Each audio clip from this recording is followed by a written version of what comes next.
জাআত মালাইকাতুন ইলা নবী সাল্লাল্লাহু আলাইহি ওয়াসাল্লাম। একদল ফেরেশতা আল্লাহর নবীর কাছে আগমন করলেন। আল্লাহর নবী তখন ঘুমায়। নবীজি ঘরের মধ্যে ঘুমাইতেছে, একদল ফেরেশতা নবীর সামনে আসছে। এখন আপনাদের প্রশ্ন, হুজুর নবীজি ঘুমাইলে আমরা এই হাদিস জানলাম কেমনে?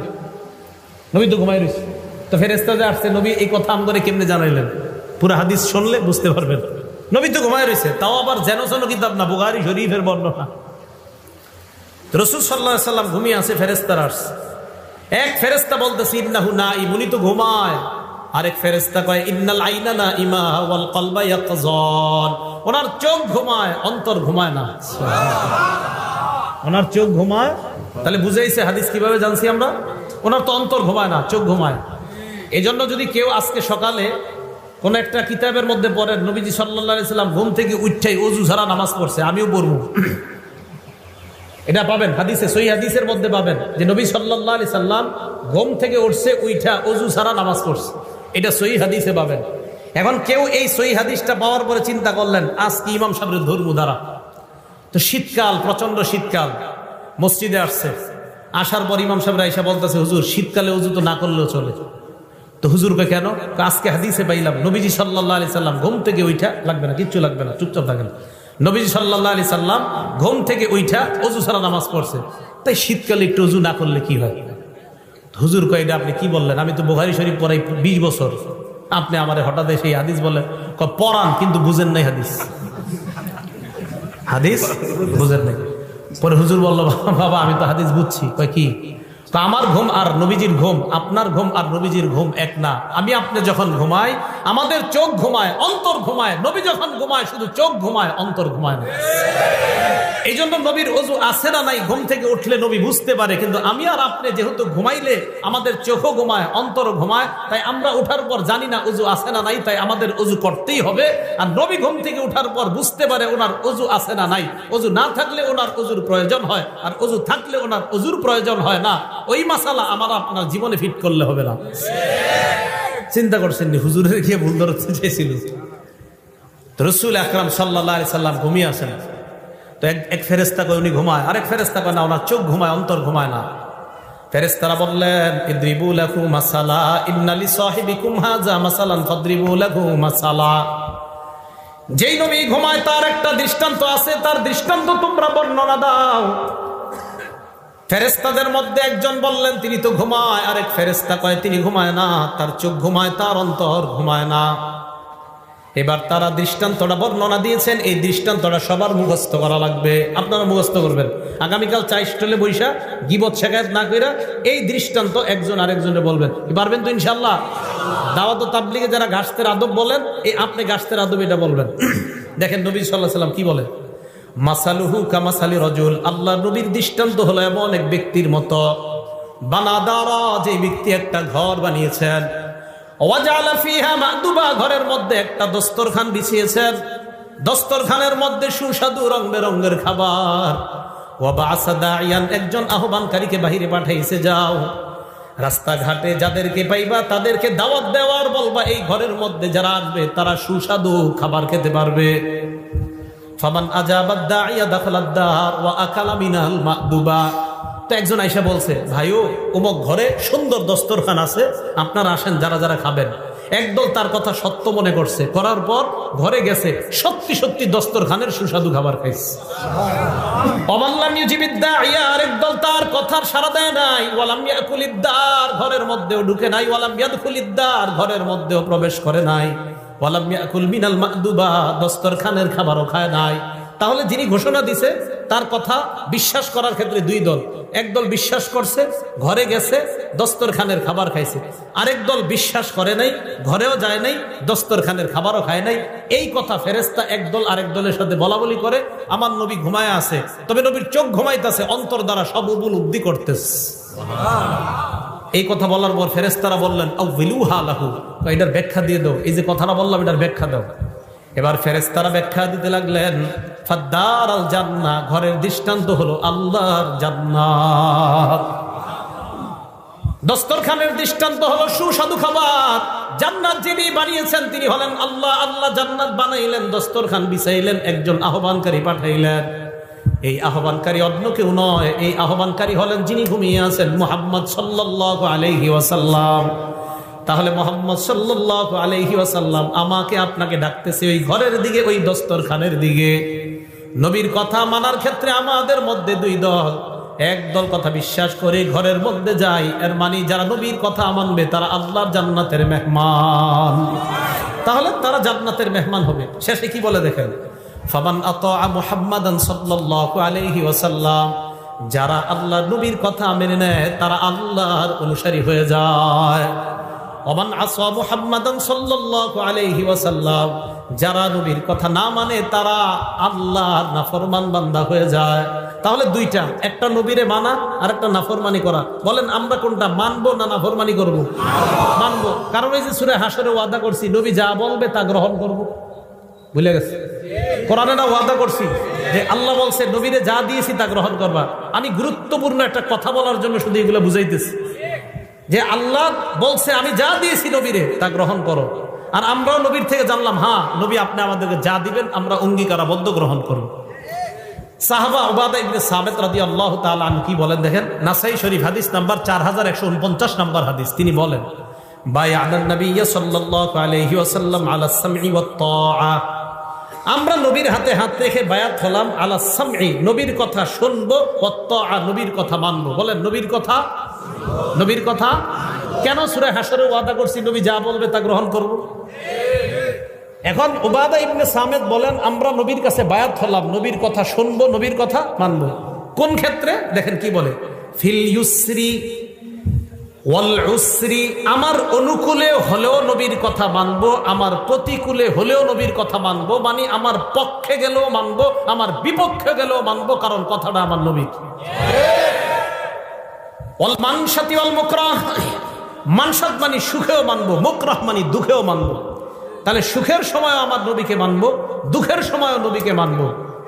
এরপরে বলতেছে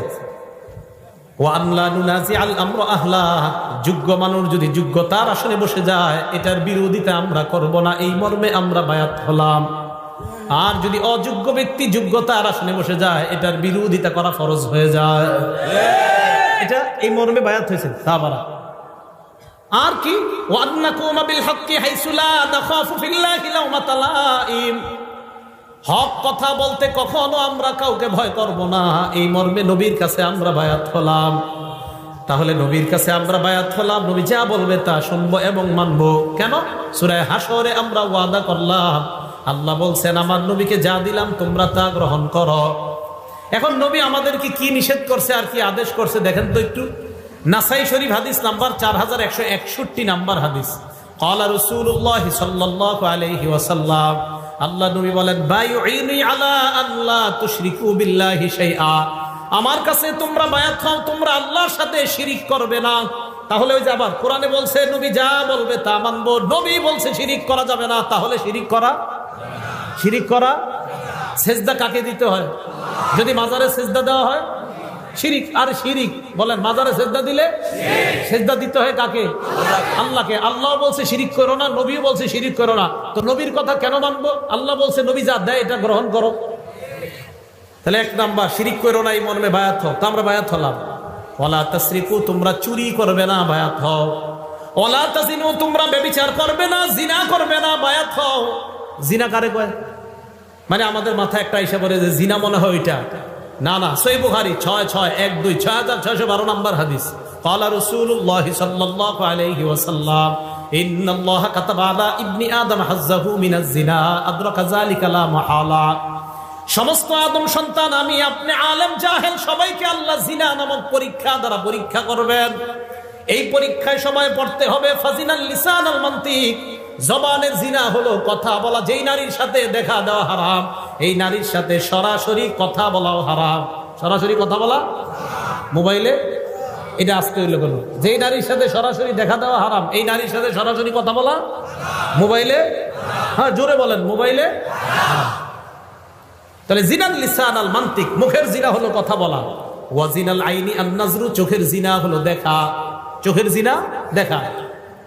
ওয়ান-নাফসু তামান্না ওয়া তাশতাহি, রং নাম্বারে একটা মেয়ের সাথে কথা বললেন, বলার পর বালিশে মাথা লাগিয়ে চিন্তা করতেছেন না জানি মেয়েটা দেখতে কেমন। আল্লাহ নবী কয় অন্তরের জিনা করলা। এটা অন্তরের জিনা। এটা কিসের জিনা? অন্তরের জিনা। তো এই জাতীয় জিনা মনে হয় পুরো এলাকায়, স্মার্টফোন তো চালানি না, এটা হওয়ারও সম্ভাবনা নাই। তাহলে রাসূল সাল্লাল্লাহু আলাইহি সাল্লাম বললেন 1 নাম্বার শিরিক করবে না, 2 নাম্বার চুরি করবে না, 3 নাম্বার জিনা করবে না। তাহলে জিনা, এগুলাও জিনা। হেঁটে হেঁটে কোনো নারীর দিকে যাওয়া পায়ের জিনা, কোনো নারীর শরীর স্পর্শ করতে যাওয়া হাতের জিনা, চ্যাটিং করা কোনো নারীর সাথে মোবাইলে, এটাও হাতের জিনা। অবৈধভাবে কোনো নারীর সাথে চ্যাটিং করা অপ্রয়োজনীয়, এটা হাতের জিনা। এর জিনা হাতের জিনা, হ্যাঁ হাতের জিনা। এই জিনার মধ্যে লিপ্ত হওয়া যাবে না, এটা রাসূল সাল্লাল্লাহু আলাইহি ওয়াসাল্লাম ওয়াদাবদ্ধ। ওয়ালা তাকতুলু আওলাদাকুম, তোমরা তোমাদের সন্তান হত্যা করবে না। ওয়ালা তাতুনা বিবুহতান তাফতারুনাহু বাইনা আইদিকুম, নিজেরা বানিয়ে মিথ্যা কথা বলবে না।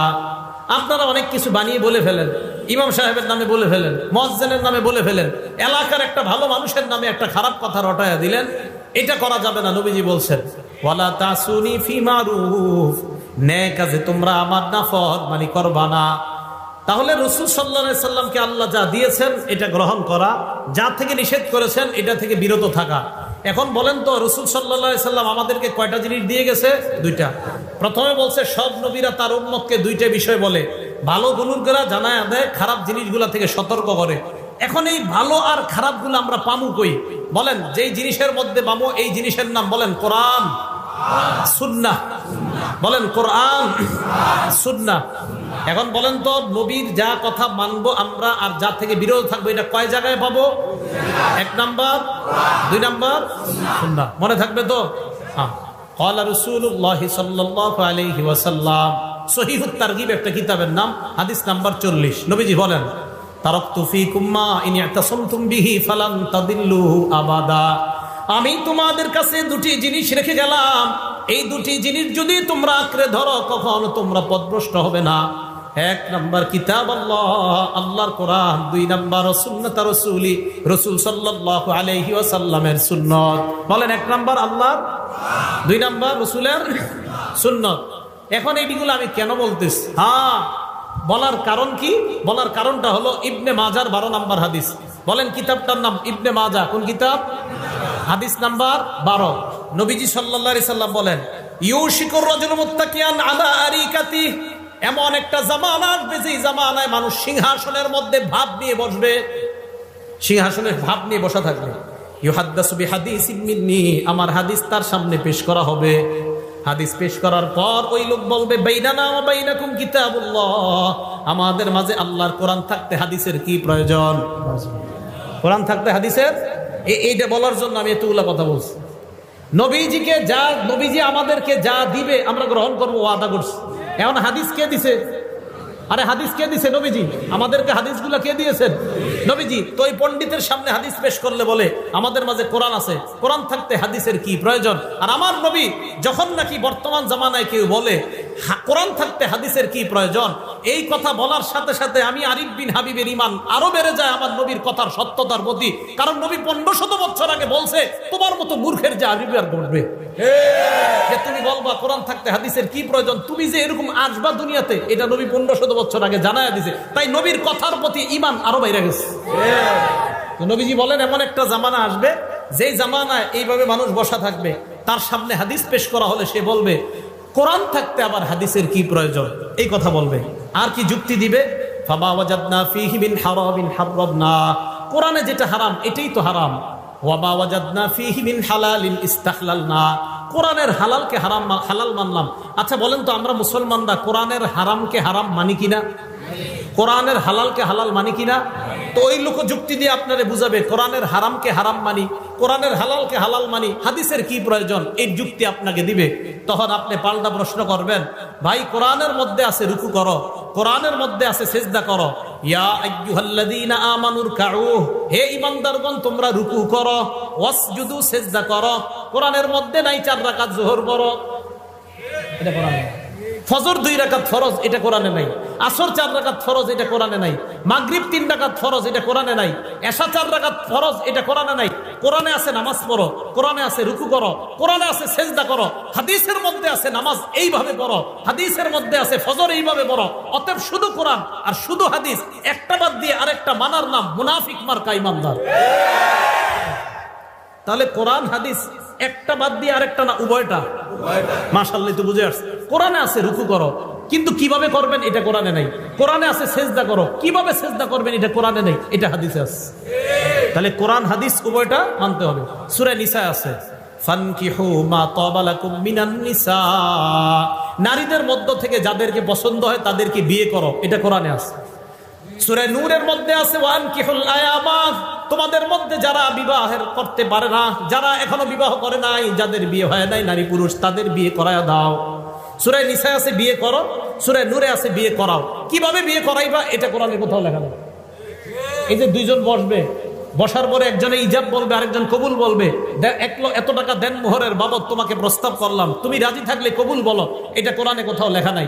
কোরআনে আছে বিয়ে করো, কোরআন আছে বিয়ে করাও, হাদিসে আছে কিভাবে বিয়ে করাও।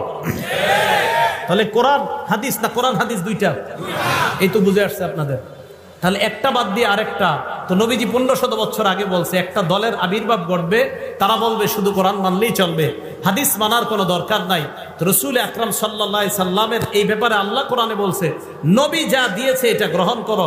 বলেন আমাদের নবী আমাদেরকে শুধু কোরআন দিছে না কোরআন সুন্নাহ দুইটা দিছে? মাশাআল্লাহ, বুঝে আসছে সবার। এই জিনিস দুইটাই আমরা গ্রহণ করব, এটা রাসূল সাল্লাল্লাহু আলাইহি সাল্লাম আমাদেরকে দিয়েছেন। আর আমরা কোরআনে ওয়াদা করছি, আল্লাহ এটাই বলতেছে আল্লাযীনা ইয়ানকুদুনা আহদাল্লাহি মিন বাদি মিসাকি, যারা আল্লাহর সাথে কৃত ওয়াদা ভঙ্গ করে। আল্লাহ আমরা ওয়াদা করছি আপনার নবী যা দিবে তা গ্রহণ করব, এই ওয়াদা আমরা ভঙ্গকারী হব না। আর ওয়াদা ভঙ্গকারী হলে আমরা ফাসিক হয়ে যাব, নাউজুবিল্লাহ। কি কথা মনে থাকবে? এবার পরের অংশে যাই। আল্লাযীনা ইয়ানকুদুনা আহদাল্লাহি মিন বাদি মিসাকি, পরের অংশটা শুরু করলে কেউ উঠেন না, আল্লাহর রাস্তে উঠবেন না।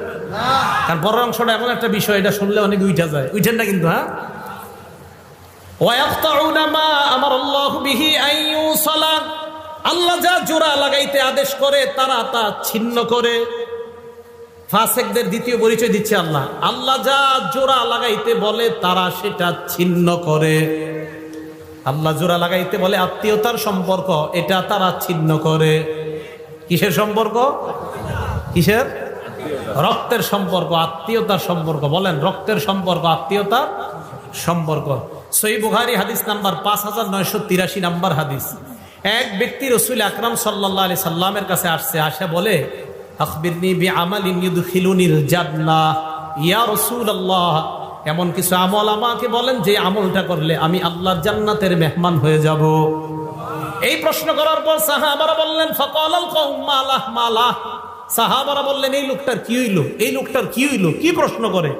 এমন আমল বলেন যে আমল করলেই জান্নাতে যাব, লোকটার কি হলো?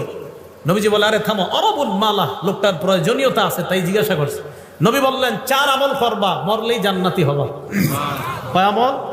এক, তা'বুদুল্লাহ লা তুশরিকু বিহি শাইআ, শিরিক মুক্ত ইবাদত করবা। কি মুক্ত ইবাদত? শিরিক। ওলামায়ে হযরতদের কাছে আবদার করব, মানুষের পায়ে ধরে ধরে বুঝান ভাই শিরিক করেন না। আমাদের হাজারো মুসলমানরা নামাজ পড়ে 5 ওয়াক্ত, কিন্তু সে যে শিরিক করে সে জানেও না। বিভিন্ন দিন আসলে, বিভিন্ন মাস আসলে, বিশেষ করে রজব মাস আসলে, কোন মাস? আরে কোন মাস? সামনে তো এই পদ্মা ব্রিজ না, তো পদ্মার এই পাশে কিছুটা গ্রান আছে, আর ওই পাশে তো মাশাআল্লাহ কঠিন গ্রান। গ্রান মানে গন্ধ, বেদাতের গন্ধ। বেদাতের তো গ্রান হয় না, গন্ধ। কি হয়? গন্ধ।